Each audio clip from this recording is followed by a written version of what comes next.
തിരുവനന്തപുരം കാട്ടാക്കട നാടുകാണിമലയിൽ തീപിടുത്തം.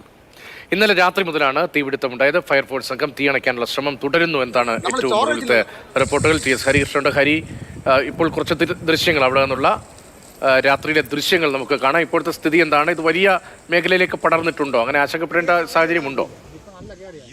ആശങ്കപ്പെടേണ്ട സ്ഥിതിയില്ല. പക്ഷേ തീ പൂർണ്ണമായി ഇതുവരെ അണയ്ക്കാൻ സാധിച്ചിട്ടില്ല. ഫയർഫോഴ്സ് സംഘം തീ അണയ്ക്കാനുള്ള ശ്രമം നടക്കുകയാണ്. നാടുകാണിമല, കാട്ടാക്കടയാണ് നാടുകാണിമലയിലാണ് ഈ തീപിടുത്തം ഉണ്ടായത്. ഇന്നലെ രാത്രി മുതൽ നമുക്കറിയാം നല്ല ചൂടാണ്. അതുകൊണ്ട് തന്നെ ഈ കരിയിലകൾക്കാണ് തീ പിടിച്ചതെന്നാണ് ഫയർഫോഴ്സിലെ ഉദ്യോഗസ്ഥരോട് സംസാരിക്കുമ്പോൾ അവർ പറയുന്ന അവരുടെ ഒരു നിഗമനം. വേനൽ ചൂട് കടുത്തതോടെയാണ് മലയോര മേഖലയിൽ പലയിടത്തും ഇത്തരത്തിൽ കാട്ടുതീ വ്യാപകമാകുന്നത്. കഴിഞ്ഞ 2-3 ദിവസം മുമ്പ് അമ്പൂരി കുറിച്ചിയിൽ കാട്ടുതീ ഉണ്ടായപ്പോൾ അത് 3 ദിവസം കൊണ്ടാണ് കാട്ടുതീ പൂർണ്ണമായും അണയ്ക്കാൻ സാധിച്ചത്.